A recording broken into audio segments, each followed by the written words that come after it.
नमस्कार। कार्यक्रम सीधा कुरा जनतासँग हेर्नको निमित्त न्यूज 24 टेलिभिजन हेरेर बसिरहनु भएका सम्पूर्ण दर्शक महानुभावहरूलाई स्वागत छ।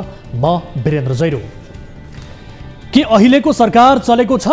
यदि यो सरकार चलेको छ भने कसैले भनिदियोस् नचलेको, टक्क रोकिएको, खिया लागेर जाम भएको चाहिँ कस्तो हुन्छ?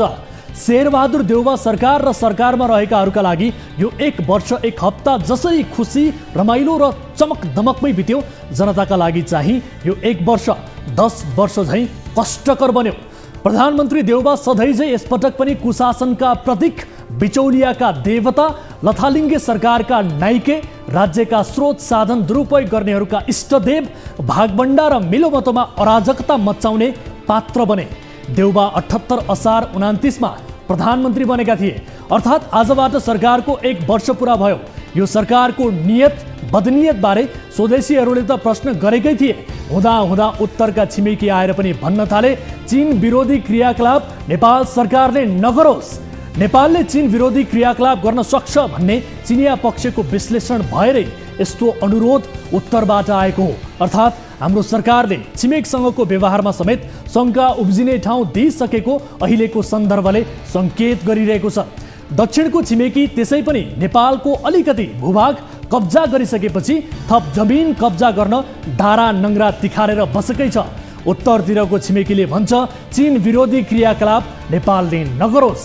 नेपालले पनि चीन जस्तो शक्तिशाली मुलुक विरोधी हरकत गर्न सक्ने रहेछ भन्ने सोचेर केही नेपाली नेताहरूको फुर्ती बढेको पनि हुन सक्छ।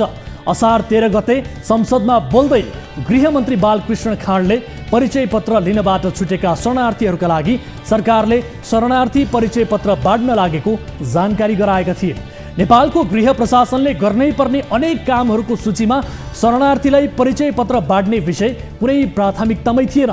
देशले खोजेको, जनताले चाहेका अनेक कामहरू थाती राखेर गृह प्रशासनलाई शरणार्थीको चिन्ता किन भइरहेको छ भन्ने प्रश्न पनि उब्जियो।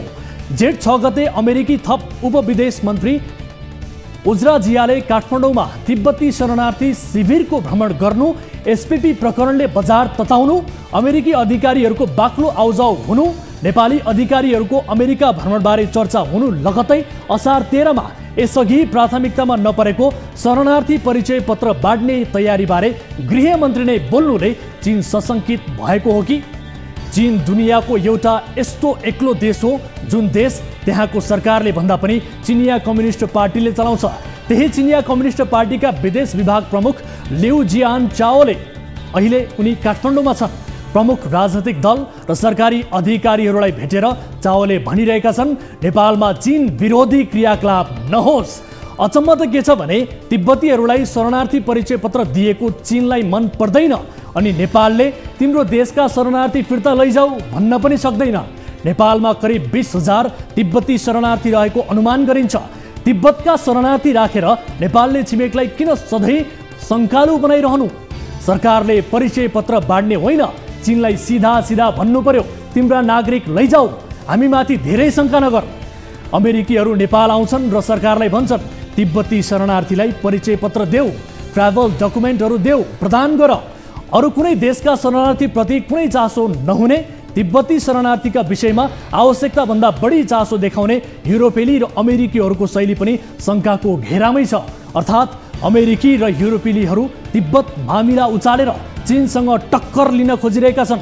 यो परिदृश्यले यही नै भनिरहेको छ, शक्ति राष्ट्रहरूको घम्साखम्सीमा नेपाल पर्नु हुँदैन, नेपाल फस्नु हुँदैन। चीन र भारत जस्ता सिमाना जोडिएका छिमेकीलाई मन नपर्ने क्रियाकलाप नेपाली भूमिमा हुन थाल्यो भने के त्यो नेपालको हितमा हुन्छ? त्यसै पनि दक्षिणको छिमेकी त बेकारमा पनि नेपाललाई अल्झाइरहन्छ। चीनले लगानी गरेको वा चिनियाहरू ठेकेदार रहेका जलविद्युत योजनाका लागि चाहिने विस्फोटक पदार्थ भारतले नदिएको विषय पनि आएको छ। नेपालीले पैसा तिरेर खरिद गर्न खोज्दा पनि अल्झाउने, हैरानी दिने काम भारतले गर्छ। नेपालमा ठुला प्रोजेक्टको काम हुँदा ठेक्का त जुनसुकै मुलुकका कम्पनीले पनि पार्न सक्छन्। कुनै प्रोजेक्टमा चिनिया ठेकेदार भए भन्दैमा भारतले फरक व्यवहार गर्नु पर्दैन थियो, तर उसले गरिदिन्छ। ठुलो शक्तिले जे गरे पनि उसको काम सदर हुन्छ। यही भएर शक्तिहीनहरूले धेरै चिरीफुरी गर्नु हुँदैन। सन्तुलित कूटनीतिक अपनाउनु नेपालको हितमा छ, तर हाम्रो सरकार आफ्नो सीमा सुरक्षा, सार्वभौमिकताको रक्षा भन्दा पनि छुल्याइ ज्यादा गर्छ। हुम्लामा सीमा मिचिएको भनेर देउबा सरकारले गएको भदौ महिनामा अध्ययन समिति नै बनायो, जबकि अघिल्लो सरकारले हुम्लामा बनेको भनिएको संरचना चीनकै भूमिमा बनेको बताएको थियो। भारतले कालापानीमा कब्जा जमाएको दशकौं भयो। सुस्ता मिचिएको घाम झै छर्लङ्ग छ। यी गम्भीर मामिला छाडेर देउबा सरकारले एकपटक समाधान भइसकेको विषयमा फेरि अध्ययन समिति गठन गर्यो। त्यो समितिले प्रतिवेदन पनि दियो, तर सरकारले प्रतिवेदन अझै लुकाएर राखेको छ, सार्वजनिक गरेको छैन। देशको सीमाको मामिलामा भारत होस् वा चीन कसैसँग पनि कम्प्रोमाइज गर्न हुँदैन, तर संवेदनशील मामिलामा सरकारले देखाउने क्षुद्रताले छिमेकीलाई सधैँ सशंकित बनाइरहेको तमाम घटनाक्रमहरूले देखाउँछ। यो प्रसङ्गमा एक सरल प्रश्न, दलभित्र गरिने जस्तो तमासे काम कूटनीतिक व्यवहारमा पनि गर्ने छुट नेताहरूलाई हुन्छ? आउनु सुरु गरौँ जनताको चासो गुनासो र प्रश्न सहितको विशेष कार्यक्रम सीधा कुरा जनतासँग।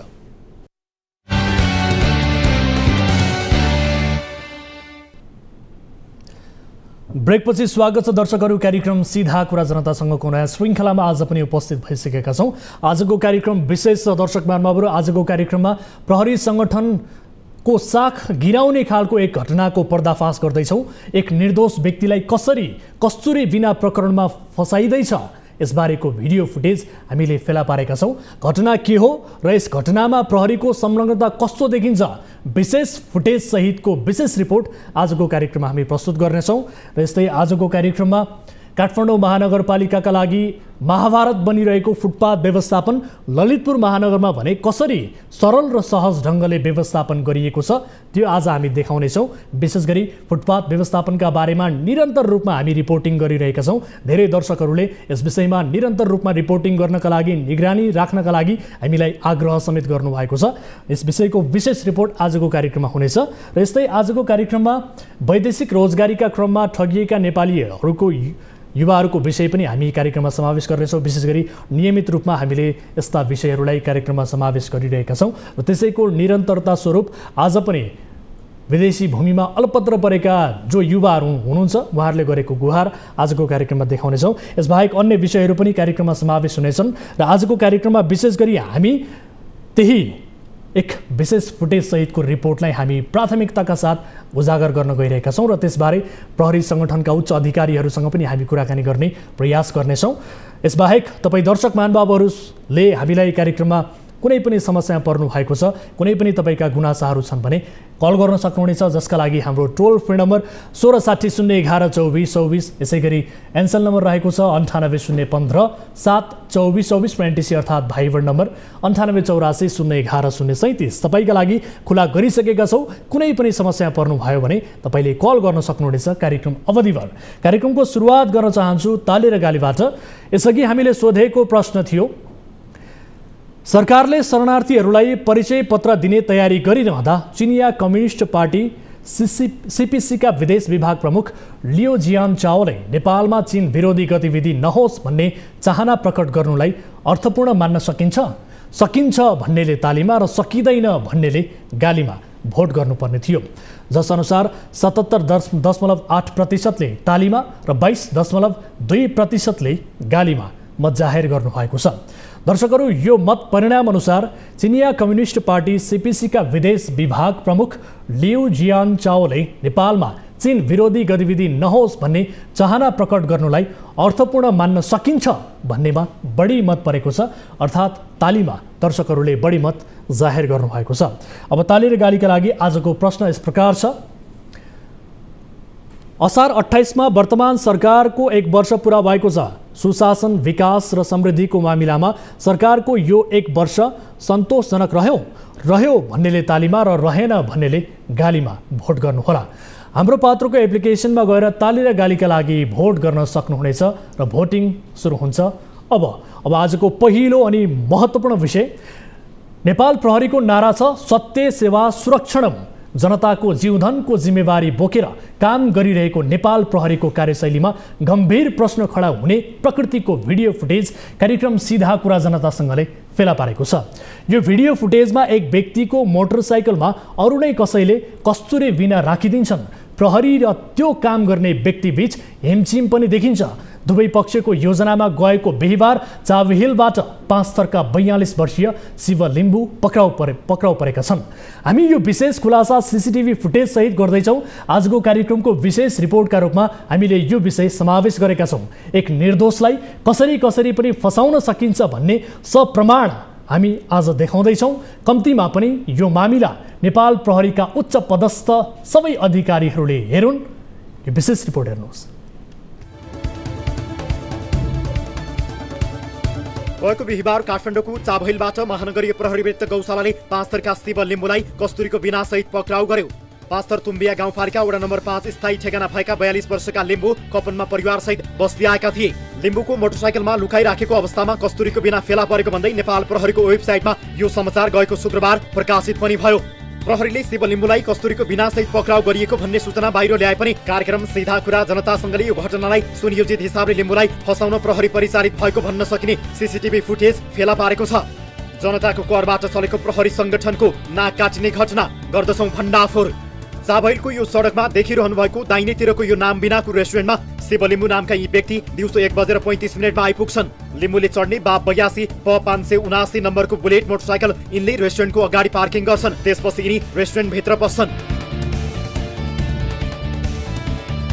दिउँसो 2, 3, 4, 5 बजेसम्म लिम्बू यही रेस्टुरेन्टमा बस्छन्। दिउँसो 2:18 केही बेर बाहिर पनि निस्कन्छन्। दिउँसो 2:36 पानी परेको देखिन्छ। यो बेलासम्म यहाँ केही भएको देखिँदैन। मानिसहरू सबै आफ्नो काम धन्दामा लागिरहेका छन्। बेला बेला फोनमा कुरा गर्न लिम्बू रेस्टुरेन्टको ढोकासम्म पनि आउँछन्। सीसीटीभी फुटेजमा यस्तै देखिन्छ। दृश्यमा बदलाव त्यो बेला आउँछ जब घडीले साँझको 6 बजेको देखाउँछ। साँझ ठिक 6:40 लिम्बूले पार गरेको बुलेट मोटरसाइकलतिर कालो प्यान्ट, निलो कालो विन्ड चिटर, कालो क्याप, सेतो कालो जुत्ता लगाएका एक युवक क्यामेराको फ्रेममा देखा पर्छन्। यी युवक मोटरसाइकल पार गरिएको स्थानमा पुग्छन्। आफ्नो विन्ड चिटरको गोजीबाट रातो कपडामा बेरिएको केही वस्तु निकाल्छन्। सजगतापूर्वक बुलेट मोटरसाइकलको सिट मुनि घुसारिदिन्छन्। यो दृश्यलाई एकपटक निहालेर हेर्नुहोस्।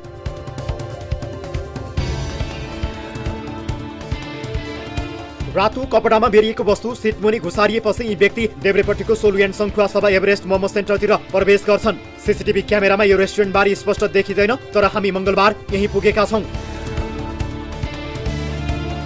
यसपछि 6:04 शिव लिम्बू आफै पनि रेस्टुरेन्टबाट बाहिर निस्कन्छन्। आफ्नो मोटरसाइकलमा रातो वस्तु राखेकै ठाउँमा हेर्छन् पनि। यिनले यस्तो किन गरे, के हेरे भन्ने हाललाई स्पष्ट भएको छैन। तर यसपछिको घटनाक्रम अझै खतरनाक र सनसनीपूर्ण तरिकाले अघि बढेको छ। 6:05 पहेँलो ज्याकेट लगाउने व्यक्तिका पछि लागेर यहाँ 3 जना मानिसहरू शिव लिम्बू रहेकै रेस्टुरेन्टमा लहरै प्रवेश गर्दैछन्। यी 3 जना गौशाला वृत्तबाट खटिएका सादा पोसाकका प्रहरीहरू हुन्। अर्थात् अब शिवलाई कस्तुरीको बिना आफ्नो मोटरसाइकलमा लुकाइराखेको अभियोगमा पक्राउ गर्ने यी प्रहरीहरू रेस्टुरेन्टमा प्रवेश गर्दैछन्। 6:05 पहेँलो भेस्ट लगाएका यी प्रहरी रेस्टुरेन्टबाट बाहिर निस्केका छन् र यिनले यता आउनु भन्दै कसैलाई बोलाएको यो हेर्नुहोस्। यता आउनु भनेर बोलाए लगत्तै यहाँ जसको प्रवेश भयो, यो दृश्यले जो कोहीलाई हैरान पारिदिन सक्छ। किनभने प्रहरीले बोलाएपछि आउने व्यक्ति तिनै हुन् जसले शिवको मोटरसाइकलमा रातो कपडाले बेरेर कस्तुरीको बिना राखिदिएका थिए।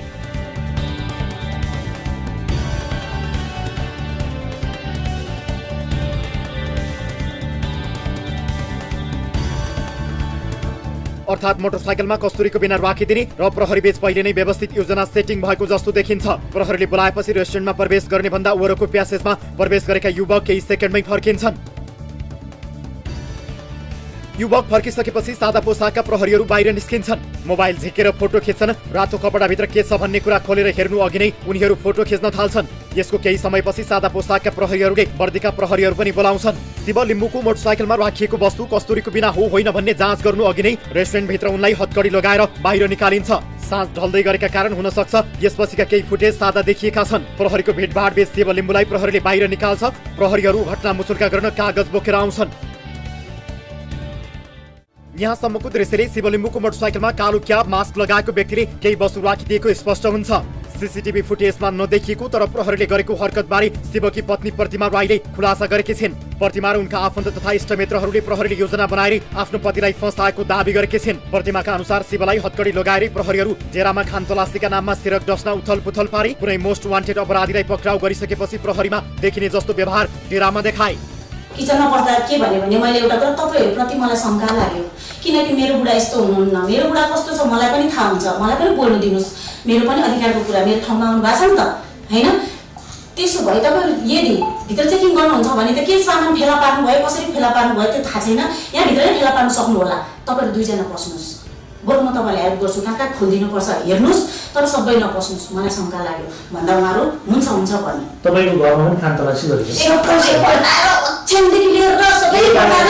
शिवका इष्टमित्र साथीभाइ सबैले अहिले भनिरहेका छन् योजना बनाएरै फसाइएको हो शिवको पृष्ठभूमि कुनै अपराधिक थिएन हालसम्म कुनै पनि प्रकारको अपराधमा उनी जोडिएका पनि छैनन् यस्ता नियत अनर्थ नियत गर्ने मान्छेहरूलाई हाम्रा नेपालमा भएका कानुन प्रशासनहरूले चाहिँ खोजी गरेर कानुनले जे दिन्छ सजाय त्यो दिलाइदिनु पर्यो र यो केस वास्तविक जसले जति हेरे पनि सबैले हेर्दाखेरि देखिन्छ कसैले उहाँको बाइकमा ल्याएर राखेको छ राखेर पनि अनि फेरि त्यो मान्छेलाई अर्कै मान्छेले आएर फसाएको देखेको कारणले चाहिँ यो मान्छे हाम्रो मान्छे शिव लिम्बू भन्ने उहाँलाई चाहिँ फसाइएको हो जहाँबाट शिव पक्राउ परे त्यही हामी पुग्दा शिवलाई गएको बिहीबार प्रहरीले पक्राउ गरेको थियो उनलाई पक्राउ गर्ने बेला प्रहरी र एक शंकास्पद व्यक्तिको भूमिका सीसीटीभी फुटेजमा प्रष्ट देखिन्छ यहाँ जो परिचालन भए उनीहरूले ठाने कि यहाँका खेलाडी हामी नै हौं तर उनीहरूमाथि पनि निगरानी चाहिँ यो सीसीटीभी क्यामेराले गरिरहेको थियो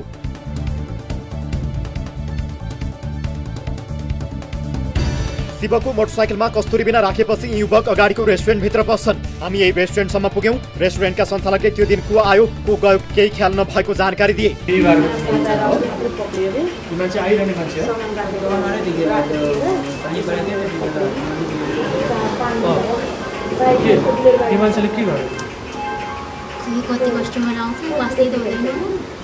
यसपछि हामी शिव लिम्बू दिउँसो 1 बजेदेखि 6 बजेसम्म बसेको यो रेस्टुरेन्टका सञ्चालकलाई पनि हामीले त्यो दिनको घटनाबारे चासो राखेका छौं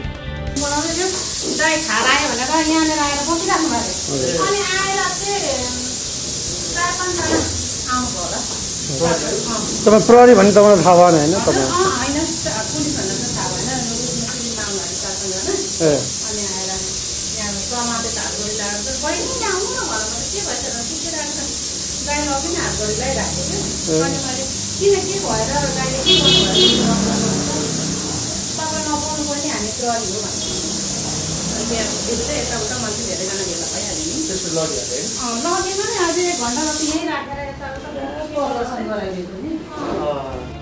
शिवकी पत्नी प्रतिमाका अनुसार 3 महिना अघि शिवको स्थानीय एक व्यक्तिसँग सामान्य झैझगडा परेको थियो ती व्यक्तिले घरमै आएर कुटपिट गर्छु भन्ने धम्की पनि दिएका थिए धम्की दिए पनि उनी आएका भने थिएनन् त्यो बाहेक शिव कुनै पनि प्रकारका विवादमा मुछिएका थिएनन् अहिलेको कस्तुरी बिनाको चक्रले शिव वा उनको परिवारलाई मात्रै होइन प्रहरीको सत्य सेवा सुरक्षणम नारामै प्रश्न चिन्ह लागेको छ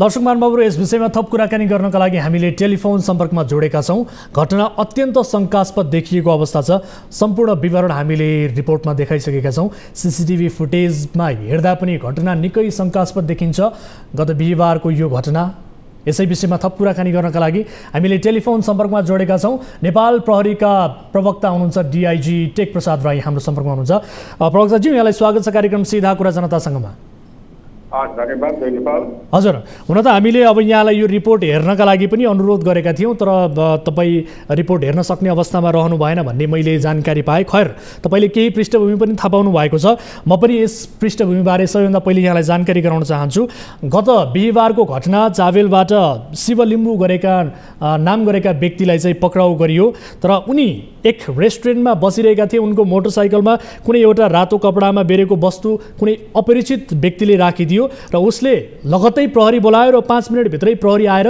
ती जसको बाइकमा राखिएको हो ती राखिएका बाइक धनीलाई शिव लिम्बूलाई प्रहरीले तत्काल पक्राउ गरेर लग्यो सर घटना हेर्दा निकै शंकास्पद देखिन्छ कस्तुरी बिना प्रकरणमा उनलाई फसाउन खोजिएको जस्तो देखिन्छ सीसीटीभी फुटेज सबै हामीले डिटेल्समा दर्शकहरूलाई देखाइसकेका छौं यहाँले पनि यो हेर्नुहुन्छ अब गम्भीर अपराधको आरोप लगाएर यसरी हिरासतमा यति बेला शिव लिम्बूलाई राखेको छ प्रहरीको कर्तव्य यही हो सर जुन तपाईले फसाएको छ भने त प्रहरीको कर्तव्य होइन भनेको जहिले पनि सत्य तथ्यमा आधार भएर निष्पक्ष रूपमा शान्ति सुरक्षा राज्यले दिएको चाहिँ दायित्व निर्वाह गरिरहेको छ। यतातता त्यस्तो चाहिँ संलग्न हुने व्यक्तिहरूलाई प्रहरी छ भने मान्छे पक्राउ गर्ने शैली त यो अनौठो देखियो। यो अनौठो शैली हामीले यसअघि थाहा पाएका थिएनौँ। दुनियाँमा सबैतिर यस्तै हुन्छ कि अथवा नेपालमा मात्र यस्तो हो प्रवक्ताज्यू? यो समाज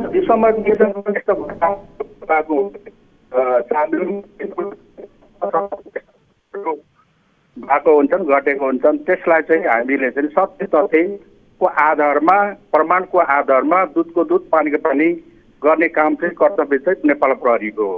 यसमा ढुक्काउनु सूचना आएपछि प्रहरी जानुपर्छ। जुन किसिमको फसाइएको भन्ने कुराहरू छ भने यसमा नेपाल प्रहरी गम्भीर छ। नेपाल प्रहरीको ध्यान आकर्षण भएको छ। यसमा यहाँ ढुक्क भएर बसे हुन्छ। सत्य हामी हामीले सरसर्ती हेर्दाखेरि यो सीसीटीभी फुटेज हेर्दाखेरि यो विषयको बारेमा अध्ययन गर्दाखेरि यो एउटा ठुलो छानबिनको विषय हुनुपर्ने जस्तो हामीले महसुस गरेका छौँ। अब सिधा सिधा एक निर्दोषलाई फसाउन प्रहरी लागि परेको जस्तो पनि देखिन्छ। यो हामीले महसुस गरे अनुसार यो एकदमै ठुलो छानबिनको विषय चाहिँ बन्नुपर्छ जस्तो लाग्छ प्रवक्ताज्यू।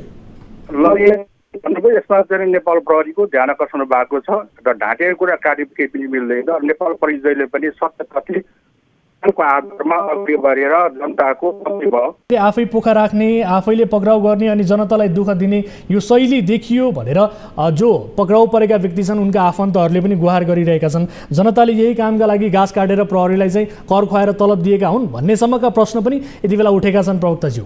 होइन, यो पनि यता घटनाहरूमा त्यस्ता चाहिँ कुराहरू अगाडि आउनु स्वाभाविक हो, आउँछ। त्यस कारणले चाहिँ हाम्रो चाहिँ प्रहरी प्रधान कार्यालय ढुक्क भएर हुन्छ। यस्तो मान्छेलाई हामीले यस्ता कर्मचारीहरूको प्रहरी कर्मचारीको भने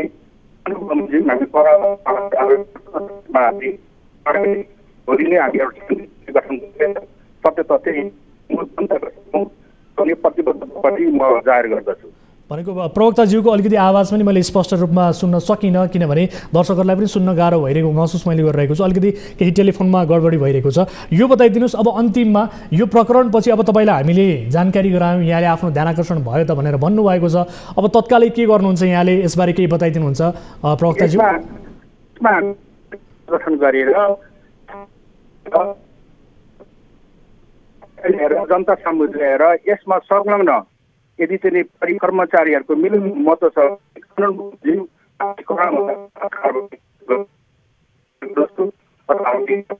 सुरु गर्ने पनि यहाँको टेलिभिजन मार्फत सम्पूर्ण दर्शकहरूमा म जाहेर गर्दछु। हस्, यो कुराकानीका लागि धन्यवाद प्रवक्ताज्यू। दर्शक महानुभावहरू, उहाँसँगको कुराकानी अलिकति स्पष्ट रूपमा बुझ्न कठिनाइ भए जस्तो महसुस हामीले गरेका छौँ। दर्शकहरूलाई पनि सम्भवतः त्यस्तै महसुस भएको होला। यद्यपि उहाँले कमिटमेन्ट गर्नुभएको छ, हामीले नेपाल प्रहरीलाई ध्यानाकर्षण गराएका छौँ। यो घटना हेर्दा निकै शङ्कास्पद देखिन्छ। सीसीटीभी फुटेजमा पनि नियोजित रूपमा फसाउन लागि परेको जस्तो देखिन्छ। तर ती जसले यो रातो झोलामा कस्तुरीको बिना राखे ती व्यक्ति को हुन् भन्ने विषयमा अझै पनि खुलेको अवस्था छैन। यद्यपि गौशालाबाट खटिएको प्रहरी टोली त्यहाँ पुगेको थियो सिभिलमा भन्नेसम्मको जानकारी हामीलाई प्राप्त आएको छ।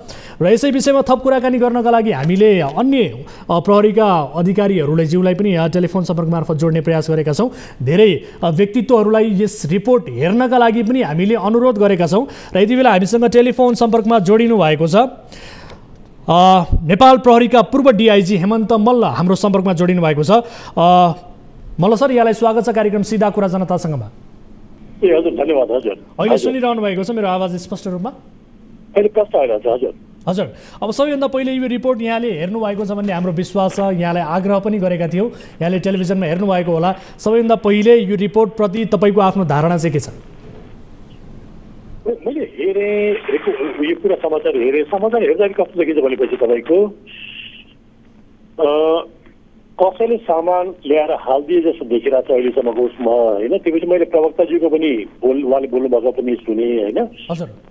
र प्रहरी प्रधान कार्यालयको जुन एउटा कमिटमेन्ट उहाँले राख्नु भएको छ त्यो कमिटमेन्ट राखेको राम्रो हो। र यता कता के हुन्छ भने तपाईँ कुनै केही कारणले आफ्नो रिसिभी निकाल्नलाई मान्छेहरू फसाएका घटनाहरू योभन्दा पहिला पनि छन्।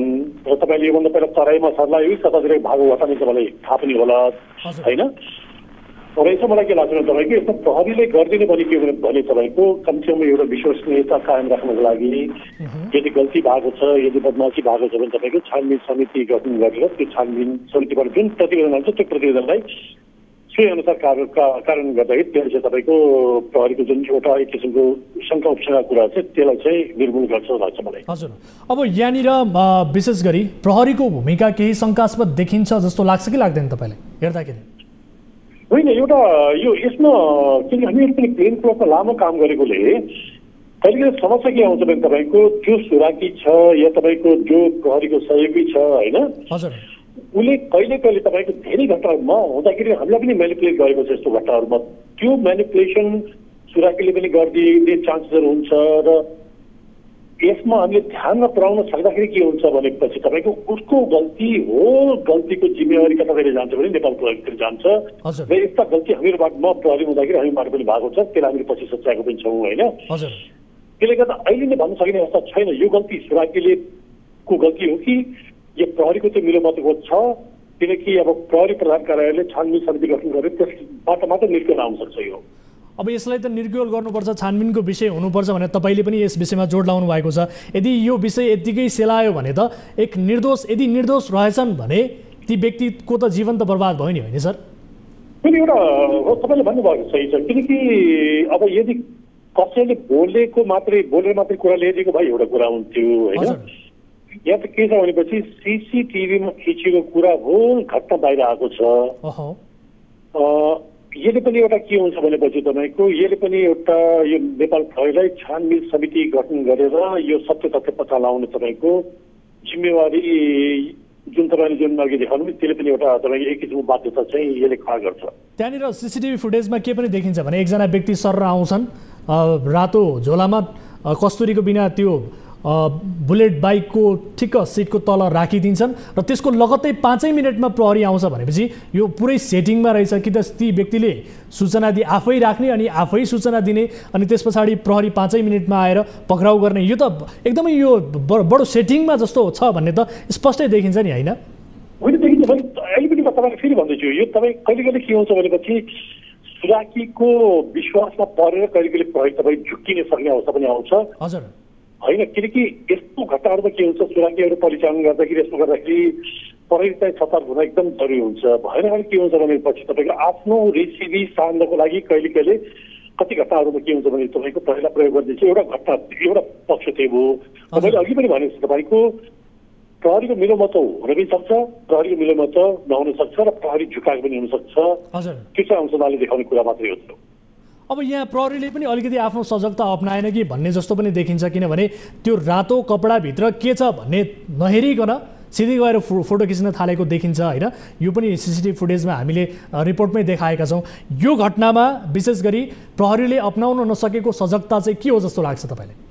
तपाईँको यदि प्रहरीको गल्ती छैन भनेपछि तपाईँको एकैचोटि सुराकीको मा एकदमै भर पर्नु होइन, एउटा कारण एउटा त्यो हुनसक्छ र तपाईँको भविष्यमा पनि के छ भनेपछि सुराकीको मात्रै भर पर्दाखेरि यस्ता समस्याहरू खडा हुन्छन् र तपाईँको अब यो घटनाले के हो भनेपछि अल्टिमेटली यो घटनाले त होल इन्स्टिट्युसनलाई त हान्छ नि त होइन। सबै प्रहरीले यस्तै गर्दो रहेछन् भन्ने कुरा चाहिँ एक किसिममा पब्लिक यो जनताको मनमा पर्न जान्छ। र अर्को जुन मैले तपाईँलाई भने अब होल टिमकै मिलो मात्रै छ भनेपछि त्यो अंशदान देखाउने कुरा हो। त्यसले गर्दा अहिले म ठ्याक्कै के भन्न सक्दैन भनेपछि तपाईँको यसमा सुराकीले तपाईँ प्रहरीलाई ट्र्यापमा पारेको छ कि पुलिसको पनि मिलो मात्रै छ त्यो अंशदानले देखाउने कुरा मात्रै हो त्यो। हस्, यो कुराकानीका लागि यहाँलाई धेरै धेरै धन्यवाद। हजुर हस् धन्यवाद धन्यवाद।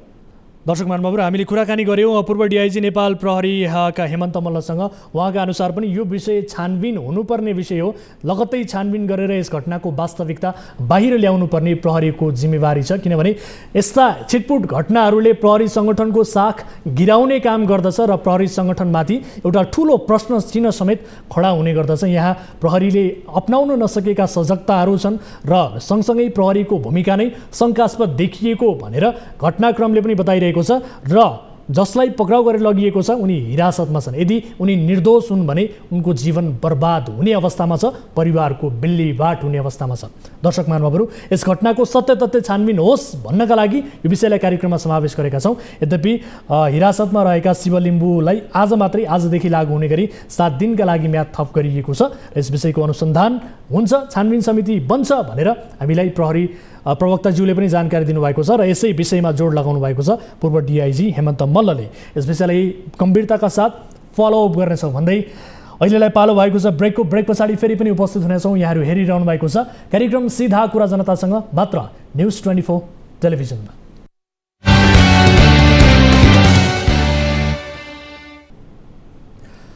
ब्रेकपछि स्वागत छ दर्शकहरू। कार्यक्रम सीधा कुरा जनतासँगमा न्युज 24 टेलिभिजनबाट प्रत्यक्ष रूपमा प्रसारित भइरहेका छौँ। आम नागरिकका ससाना समस्यालाई पनि समाधान गर्ने उद्देश्य स्वरूप यस कार्यक्रम जनसेवाका लागि सञ्चालन गरिएको हो। अब अर्को विषय, काठमाडौँभित्रका सडक किनारा फुटपाथमा व्यापार गरिन्छ।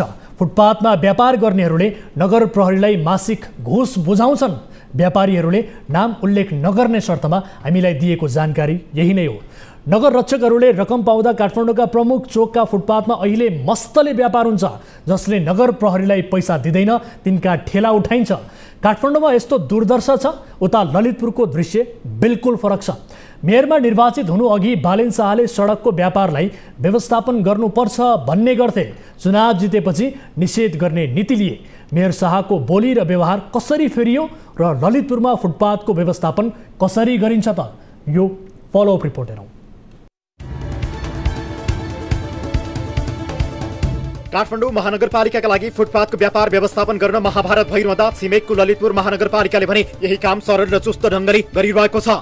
फुटपाथ वा सडक किनारको व्यापार व्यवस्थित गर्नुको सट्टा काठमाडौँ महानगरका नगर प्रहरीहरू रहस्यमय ढङ्गले व्यापारीका ठेला उठाउने हरकतमा उत्रिँदा काठमाडौँ महानगरको शैली थप विवादमा पर्ने गरेको छ। फुटपाथ व्यापारको विषयलाई लिएर काठमाडौँमा जस्ता समस्या देखिन्छन्, ललितपुरको हकमा त्यस्तो देखिँदैन।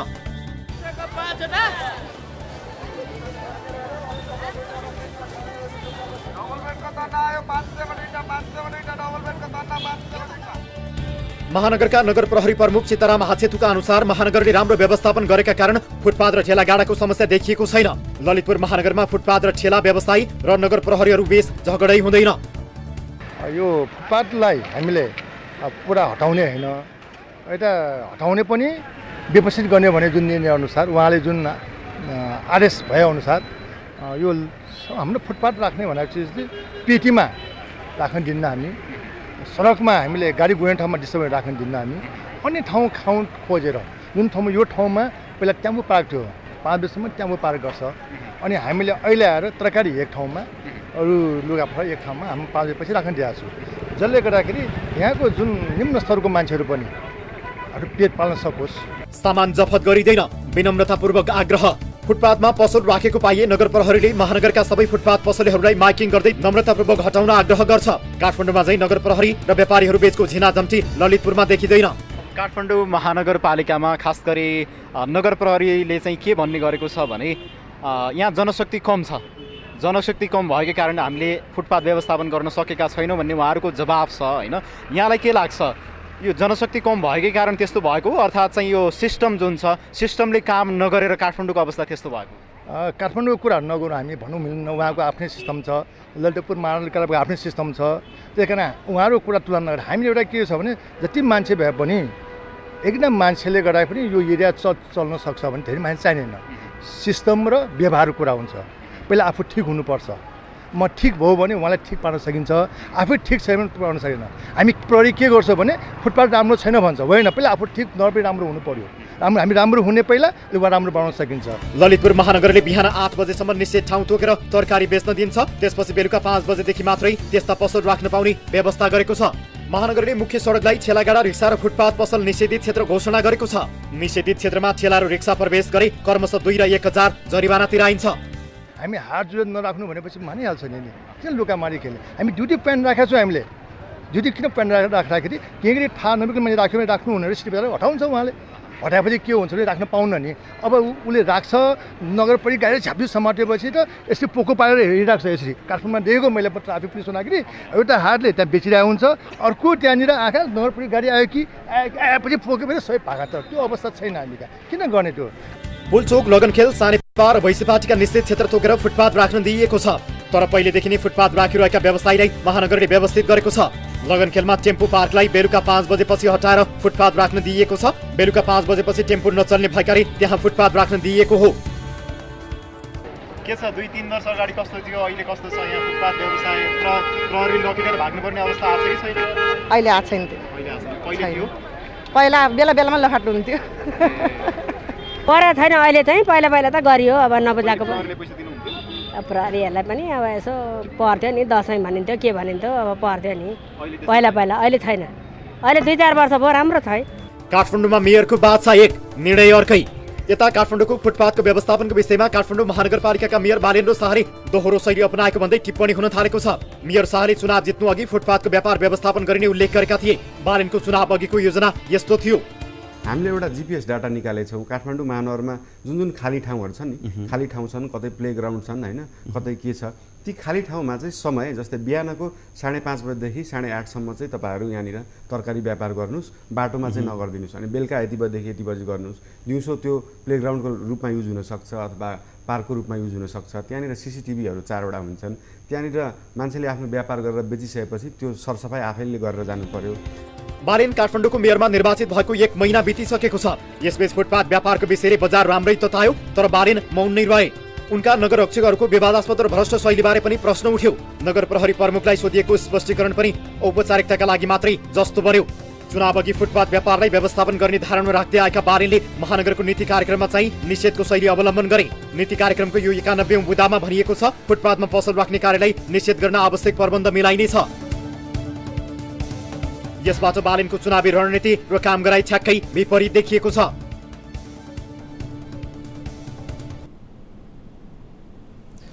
दर्शकहरू, यस विषयमा थप कुराकानी गर्नका लागि हामीसँग टेलिफोन सम्पर्कमा हुनुहुन्छ सहरी विकास विज्ञ किशोर थापा हाम्रो सम्पर्कमा हुनुहुन्छ। थापा सर, यहाँलाई स्वागत छ कार्यक्रम सीधा कुरा जनतासँगमा। धन्यवाद। हजुर, अब तपाईँ एक सहरी विकास विज्ञ, सहरी विकास मन्त्रालयमा पनि लामो समय काम गरेको अनुभव छ, पूर्व सचिव हुनुहुन्छ, पेसाले इन्जिनियर हुनुहुन्छ होइन, तपाईँका परिचय धेरै छन्। अब काठमाडौँ महानगरसँग चाहिँ के छैन र यहाँको फुटपाथ व्यापारीबाट अकुपाई छ, के छैन र यहाँको बस्ती सडक पेटी अस्तव्यस्त छ, के कुराको कमी भइरहेको छ सर यहाँ? यहाँ कमी भएको भनेको एउटा सहरी योजनाको त्यसको कमी छ। त्यसपछि त्यो योजनालाई कार्यान्वयन गर्ने एउटा राजनीतिक इच्छा शक्तिको कमी छ। र अर्को कुरा चाहिँ यो आम नागरिकमा आफ्नो नागरिक कर्तव्यको चाहिँ बोधको कमी छ। हजुर, अब फुटपाथ व्यवस्थापनकै सन्दर्भमा कुरा गर्ने हो भने महानगरका नगर प्रहरी प्रमुखले भन्नुहुन्छ कि हामीसँग थोरै अर्थात् 180 जति मात्रै नगर प्रहरी छन्, यसकारण हामी फुटपाथको व्यापार हटाउन सक्दैनौँ भन्ने उहाँको जवाफ बारम्बार आइरहन्छ। अब प्रहरी थप्दैमा, यो सङ्ख्या थप्दैमा यो समस्या समाधान हुन्छ त? के लाग्छ यहाँलाई? प्रहरी थप्दैमा समाधान हुँदैन होइन। त्यसको लागि चाहिँ के भने अब आम नागरिकहरू पनि सचेत हुनु पर्यो होइन। अब आफ्नो पेसा व्यवसाय गर्दाखेरि अर्काको अधिकार हनन गर्नु हुँदैन भन्ने चेतना पनि आउनु पर्यो होइन। फुटपाथ त सबै मान्छे हिँड्न पनि पाउनु पर्यो होइन। त्यसकारण मान्छेको चाहिँ हिँडडुललाई नै अवरोध गरेर त्यहाँ पसल व्यवसाय गर्नु त गलत काम हो होइन। त्यसकारणले अब महानगरले गर्ने भनेको त त्यस्ता गलत काम गर्नेहरूलाई कारवाही गर्ने हो है। त्यो कारवाही भनेको एकल दुकल कारवाही हुन्छ, तर त्यो कारवाहीले मात्रै पर्याप्त हुँदैन। यसको लागि चाहिँ फुटपाथ कसको लागि हो, फुटपाथ कस्तो राख्नुपर्ने भन्ने बारेमा महानगरले हाम्रा चाहिँ महानगरवासीलाई अलिकति सचेत पनि गराउनु पर्यो र केही कारवाहीहरू गरेर केही नजिर पनि स्थापना गर्यो भने चाहिँ फुटपाथमा चाहिँ मोटरसाइकल पार गर्न हुँदैन, मोटरसाइकल कुदाउन हुँदैन, फुटपाथमा चाहिँ अरू पसल राखेर अवरोध गर्न हुँदैन भन्ने कुरा त्यो चाहिँ त्यो जानकारी चाहिँ त्यो मेसेज चाहिँ जान्छ। हजुर, अब कतै चाहिँ मजाले मस्त तरिकाले व्यापार हुने होइन, तर कतै चाहिँ ठेला उठाउने यस्तो किसिमको ट्रेन्ड यहाँ देखिएको छ। कतिले के भन्छन् भने अब पपुलेसन धेरै छ, त्यस कारणले चाहिँ यसलाई व्यवस्थापन गर्न गाह्रो छ, कठिनाइ छ पनि भन्छन्। केही व्यापारीहरूले हामीलाई के भनेका छन् भने नगर प्रहरीलाई पैसा दिए के गर्दैन, नदिए ठेला उठाउँछ पनि भनेका छन् होइन। तर नगर प्रहरी चाहिँ पैसा लिएको प्रमाण दिनु भन्ने किसिमको अवस्थामा पुग्छ, पैसा लिएका छैनौँ भन्छ। अब यस्तो अवस्थामा महानगरको नेतृत्वको भूमिका चाहिँ के हुनुपर्छ? महानगरले के गर्नुपर्छ? आखिरमा हामी काठमाडौँ महानगरलाई अहिले तन्काउन त सक्दैनौँ। हजुर, करिब 50 वर्ग किलोमिटरको क्षेत्रमा यो महानगरले ओगटेको छ होइन। यहाँ भएका नै सडकहरू, यहाँ नै भएका नै चोकहरू, बहालहरू, ठाउँहरूलाई चाहिँ व्यवस्थापन गर्नु पर्यो।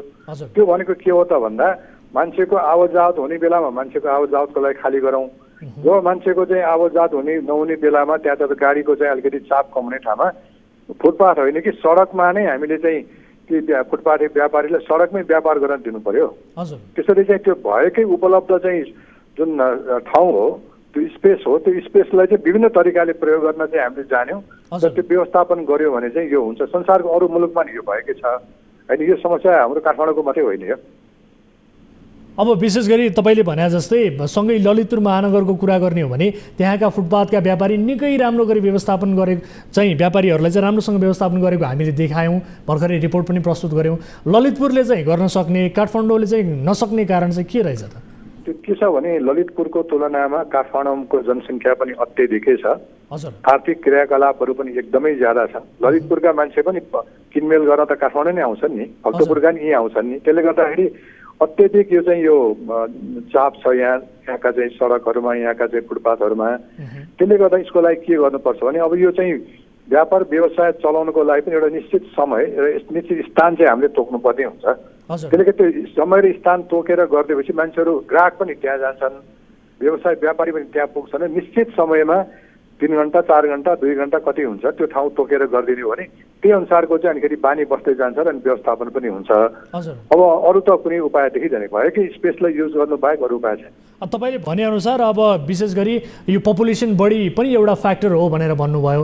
यद्यपि त्यहाँ ललितपुरमा केही जति पपुलेसन छ त्यहाँ नगर प्रहरीले गर्ने व्यवहार र उनीहरूले बसालेको सिस्टममा केही भिन्नता जरुर छ। त्यहाँ नगर प्रहरीले लिएको जुन अग्रता छ, जुन किसिमको एउटा भूमिका निर्वाह गरेको छ, निकै सराहनीय छ, पोजिटिभ पनि छ। अब यो अवस्थालाई हेर्ने हो भने काठमाडौँमा चाहिँ सम्हाल्नै नसकिने गरी बिग्रिएको अवस्था हो कि अथवा के हो त? यो सिस्टम बसाल्न अब असम्भव नै भएको हो त? ए होइन, असम्भव छैन। मैले भने यसमा पहिलो कुरा त ललितपुरको तुलनामा काठमाडौँको नगर प्रहरीहरू धेरै कम छ। नगर प्रहरीको सङ्ख्या बढाउनुपर्छ, यो सङ्ख्या अपर्याप्तै छ। जनसङ्ख्याको अनुपातमा नगर प्रहरी पुगेको छैन, यहाँ एउटा त्यो गर्नु पर्यो। अर्को कुरा चाहिँ के छ भने यहाँ भएकै हाम्रा चाहिँ सडकहरू चाहिँ यहाँका चाहिँ अब चोकहरू, बहालहरू, खाली जुन ठाउँहरू छन् ती खाली ठाउँलाई चाहिँ उपयोग गर्न जान्नु पर्यो। किनभने अब त्यो उपयोग चाहिँ त्यो चाहिँ व्यवस्थापन एउटाको चाहिँ एउटा पद्धति हामीले स्थापित गरेर यो ठाउँमा चाहिँ यो समयमा यो काम गर्ने भनेर हामीले छुट्याउन सक्यौँ र त्यो अनुसारको चाहिँ महानगरले चाहिँ व्यवस्थापन गर्न सक्यो भने चाहिँ त्यो व्यवस्थित हुन्छ। अहिले त के छ भने कसले कहाँ के गर्ने भन्ने पनि थाहा छैन है। जो पनि जहाँ पनि जे पनि गरिरहेको हुन्छ त्यो सहरमा त्यस्तो गर्न पाइँदैन। सहरमा चाहिँ केही न केही अनुशासित र अलिकति सिस्टममा बसेरै काम गर्नुपर्ने हुनाले व्यापारीले पनि त्यो सिस्टममा आउनुपर्छ र अनिखेरि चाहिँ आम अब उपभोक्ताहरू, ग्राहकहरू पनि अब अलिकति त्यस्तै ठाउँमा चाहिँ गएर आफ्नो चाहिँ किनमेल गर्यो भने चाहिँ त्यो राम्रो हुन्छ। त्यस कारण त्यो ठाउँहरू नभएको होइन छन्, त्यसलाई हामीले व्यवस्थापन गर्न नजानेको अथवा नसकेको मात्रै हो। तर अब अहिले काठमाडौँ महानगरले भनेअनुसार त यो त निषेधै गर्ने, अहिले तत्कालका लागि हामी व्यवस्थापन गर्न सक्ने अवस्थामा छैनौँ भनेर भन्छ। यो विषय चाहिँ तपाईँलाई कस्तो लाग्यो? अब त्यो निषेध त गर्न सकिँदैन, किनभनेदेखि अब सहरमा धेरै थरीका मान्छेहरू हुन्छन्, धेरै किसिमको सेवा सुविधाको चाहिँ आदान प्रदान हुने हुनाले अब यो फुटपाथमा व्यापार गर्ने यो फुटपाथ पसलेहरू अथवा नाङ्लो पसले भनौँ अथवा साना साना अनौपचारिक जुन व्यापार गर्नेहरूको लागि ठाउँ त हामीले दिनै पर्छ। त्यो कहाँ दिने भन्ने मात्रै हो है। त्यस कारणले त्यो समय अब छुट्याइदिनु पर्यो, ठाउँ दिनु पर्यो र त्यो समय र त्यो ठाउँमा चाहिँ त्यो काम व्यापार व्यवसाय चलाउने गर्यो भने उहाँहरूले अब महानगरको स्थानीय सरकारको नेतृत्वले भनौँ न एक हिसाबले यसको व्यवस्थापन गर्ने भनेर नीति नै लिएको छ, घोषणा गरेको छ, गर्न पनि नसक्ने अनि त्यस पछाडि अहिले आएर चाहिँ भनौँ न त्यो अघि चाहिँ घोषणा पनि गरिहाल्ने, नीति पनि बनाइहाल्ने, त्यो त अलिक ठिक भएन। यसले त स्थानीय सरकारप्रति आम नागरिकको विश्वास पनि त उठ्ला नि त होइन? हो, त्यो त के छ भने त्यो नीति बनाउँदा यही त समस्या छ हाम्रो। नीति बनाउँदा हामी आफ्नो चाहिँ उत्तेजनामा बनाइदिन्छौँ, एउटा चाहिँ हचुवाको हिसाबले बनाइदिन्छौँ। त्यो त्यसमा अलिकति अध्ययन अनुसन्धान गरेर के समस्याको सुरु के रहेछ, कारण के रहेछ, यो समस्या कत्रो ठुलो चाहिँ कति गम्भीर समस्या रहेछ, यसको समाधान के हुनसक्छ भनेर त्यसको अलिकति अध्ययन अनुसन्धानको लागि केही दिन केही हप्ता त्यो गरेर त्यसपछि अनि नीति बनायो भने त्यो दिगो हुन्छ होइन। अब कसैको लहरमा चाहिँ केही कुराहरू चाहिँ निर्णय गरायो भने चाहिँ त्यो दिगो हुँदैन। त्यसकारण मेरो महानगरपालिकाले के अनुरोध छ भने कुनै पनि किसिमको नीतिगत निर्णय गर्नुभन्दा पहिले अलिकति विज्ञको चाहिँ टोली अथवा सरोकारवालाको टोलीलाई अध्ययन अनुसन्धान अलिकति गरेर त्यो अध्ययन अनुसन्धानको आधारमा मात्र अलिकति नीतिगत निर्णय गर्ने चाहिँ परम्परा बसाल्यो भने यो दिगो रहछ। यो उहाँहरूको लागि पनि सहज हुन्छ र पछिका चाहिँ अब आउने चाहिँ पछिका चाहिँ मेयरहरूलाई वडाध्यक्षहरूलाई पनि यो सजिलो हुन्छ। हामीले त्यो एउटा पद्धति बसाल्यो हो नि त। अब यो अवस्थामा अन्तिममा काठमाडौँका मेयर बालेन शाहलाई तपाईँले दिने सल्लाह सुझाव चाहिँ के हुन्छ? अहिलेको परिदृश्यलाई हेरेर र यसको व्यवस्थापनका लागि उहाँलाई दिने सल्लाह सुझाव के हुन्छ छोटोमा? पहिलो कुरा चाहिँ नगर प्रहरीको सङ्ख्या अहिले जति छ त्यसको 3 गुणा बढाउनु पर्यो। त्यसमा अलिकति पैसा खर्च गर्नु पर्यो, त्यसमा बजेट छुट्याउनु पर्यो। नगर प्रहरी अपर्याप्त भयो। नगर प्रहरीले गर्नुपर्ने धेरै काम गर्न सकेको छैन। दोस्रो कुरा चाहिँ सहरभित्र चाहिँ यस्ता चाहिँ सार्वजनिक ठाउँहरू कति छन्, सडक फुटपाथहरू कति छन्, त्यसको चाहिँ अलिकति डाटा लिएर कुन सडकमा ट्राफिकको चाप कति छ, कुन बेलामा बढी चाप हुन्छ, कुन बेलामा अलिकति खुकुलो हुन्छ, त्यो हेरेर ट्राफिक चाप अलिक खुकुलो हुने बेलामा एउटा 1 लेन अथवा 2 लेन त्यो चाहिँ सडकलाई नै हामीले चाहिँ व्यापार व्यवसाय गर्नको लागि हामीले छुट्याउनुपर्छ। त्यो कुरालाई एउटा नीतिगत निर्णय गरेर मात्रै पुग्दैन कि त्यसलाई निरन्तरता दिनुपर्छ ताकि सहरवासीको एउटा बानी पनि पर्छ। आज यो सडकमा आज चाहिँ 4 लेनको सडकको 2 लेन मात्रै चल्छ, त्यसकारण म त्यता जानु हुँदैन, यो समयमा यो बाटो रोकिन्छ भन्ने कुरा सवारी चालकलाई पनि थाहा हुनु पर्यो, ग्राहकलाई पनि थाहा हुनु पर्यो। त्यसरी चाहिँ अब गर्ने भनेको भएकै बाटो भएकै ठाउँमा नै हामीले चाहिँ केही समयको लागि त्यसलाई चाहिँ त्यो कामको लागि छुट्याउनुपर्छ। त्यो उहाँले गर्न सक्नुहुन्छ। तेस्रो कुरा चाहिँ अब यो जुन हाम्रा फुटपाथी पसलहरूको लागि अथवा चाहिँ अनौपचारिक जुन व्यापार व्यवसाय गर्नको लागि उनीहरूलाई पनि एउटा चाहिँ भनौँ न उनीहरूको लागि ठाउँको बन्दोबस्त चाहिँ गरिदिनु पर्यो। उनीहरूको समस्याहरू के हुन्, तिनीहरूलाई कसरी चाहिँ त्यो समस्या समाधान गर्ने भन्ने भएर तिनीहरूसँग पनि अलिकति महानगरले अलिकति छलफल चलाएर उनीहरूको वास्तविक समस्या बुझेर त्यो अनुसारको नीतिगत निर्णय चाहिँ गर्नुपर्छ। हस्, यो कुराकानीका लागि र समयका लागि तपाईँलाई धेरै धेरै धन्यवाद। हस्, धन्यवाद। दर्शक महानुभावहरू, यस विषयमा हामीले प्रस्तुत गऱ्यौँ सँगैको छिमेकी महानगरमा जुन किसिमको परिदृश्य देखियो फुटपाथ व्यवस्थापनमा, यो अत्यन्त सराहनीय छ र यसबाट पनि काठमाडौँ महानगरपालिकाले सिकोस्। त्यहाँका नगर प्रहरी प्रमुख भन्छन् आफू इमान्दार भयो भने यो व्यवस्थापन गर्नका लागि त्यति गाह्रो छैन। यही विषयलाई लिएर काठमाडौँका महानगरका नगर प्रहरीहरूले पनि यो विषयलाई अवलम्बन गर्न सकुन्। यो रिपोर्टलाई हामी फेरि पनि फलोअप गर्नेछौँ। यो विषयलाई भन्दै अर्को विषयतर्फ यहाँको ध्यान आकर्षण गराउन चाहन्छु। वैदेशिक रोजगारीको क्षेत्रमा देखिएका विकृति र हाम्रो जानकारीमा आएका हरेक घटना र समस्यामा परेका नेपालीका कथा व्यथा हामी सार्वजनिक गरिरहेका छौँ। उद्धार वा समस्या समाधानका लागि हामीले सरकारी निकायको ध्यानाकर्षण पनि गराइरहेका छौँ। कतिपय अवस्थामा नेपाली कामदार पठाउने संस्था व्यक्तिसँगको समन्वयमा उद्धार पनि भएको छ। वैदेशिक रोजगारीले देशको अर्थतन्त्र त धानेको छ, तर सयौँ हजारौँका सपना चकनाचुर पनि भएका छन्। धेरैको बिल्लीबाट र बिजोग पनि भएको छ। झापा र सर्लाहीबाट वैदेशिक रोजगारीका लागि साउदी पुगेका 18 जना युवा त्यहाँ अलपत्र परेको अर्को खबर छ। झापाबाट टिभी जर्नलिस्ट युवराज आचार्यले पठाएको यो रिपोर्ट हेर्नुहोस्।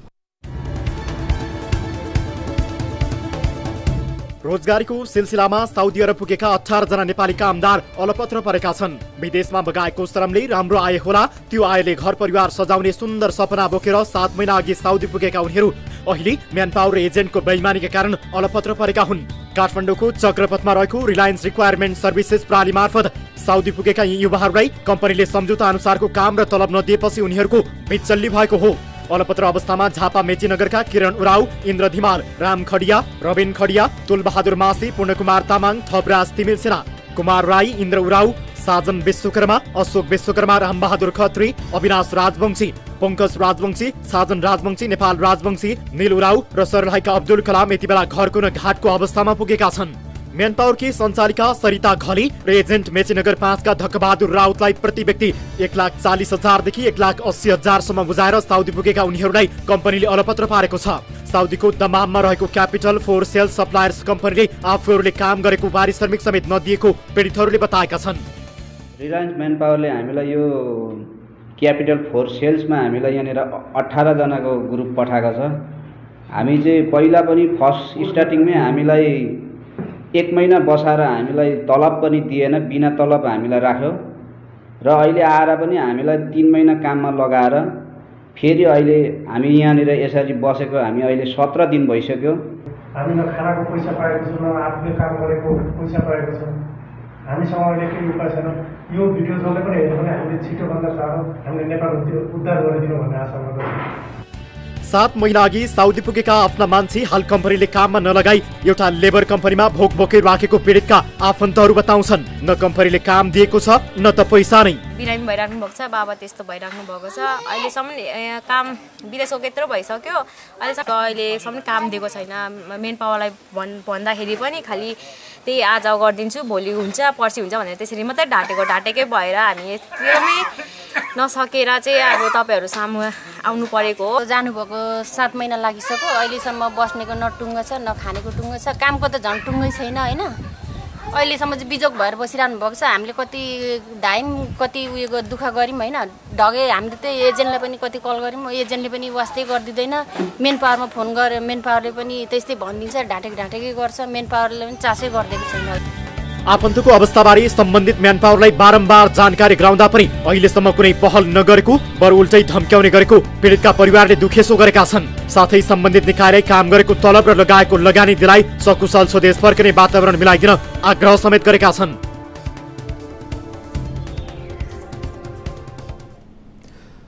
दर्शकहरू, नेपालीहरूलाई रोजगारीका लागि विदेश पठाउने मामिलामा अधिकांश म्यानपावर सञ्चालकहरूको शैली लापरवाहपूर्ण देखिएको अवस्था छ। विशेष गरी रियलायन्स सर्भिसेस प्रणालीबाट गएका यी कामदारहरू समस्यामा परेपछि उद्धारको प्रयास गर्ने, उनीहरूको अवस्था बुझ्ने गर्नु त परको कुरा, पीडितका परिवारले स्थितिबारे जानकारी गराउँदा पनि म्यानपावर सञ्चालकहरूले धम्काइरहेको पीडितहरूको गुनासो छ र म्यानपावर सञ्चालकलाई हामी पनि सम्पर्कमा ल्याउने प्रयास गरिरहेका छौँ र युवाहरूलाई सक्दो सहयोग गर्ने प्रयास हाम्रो तर्फबाट जारी छ। यिनै विषयहरू प्रस्तुत गर्दै आजका लागि कार्यक्रम सिधा कुरा जनतासँगको निर्धारित समय पनि सकिएको छ। कुनै पनि समस्या पर्नु भएको छ भने हाम्रो 24 हेल्प डेस्कमा 24 घण्टा यहाँहरूले सम्पर्क गर्न सक्नुहुनेछ भन्दै आजका लागि कार्यक्रमबाट म वीरेन्द्र जैरू बिदा हुन्छु। नमस्कार।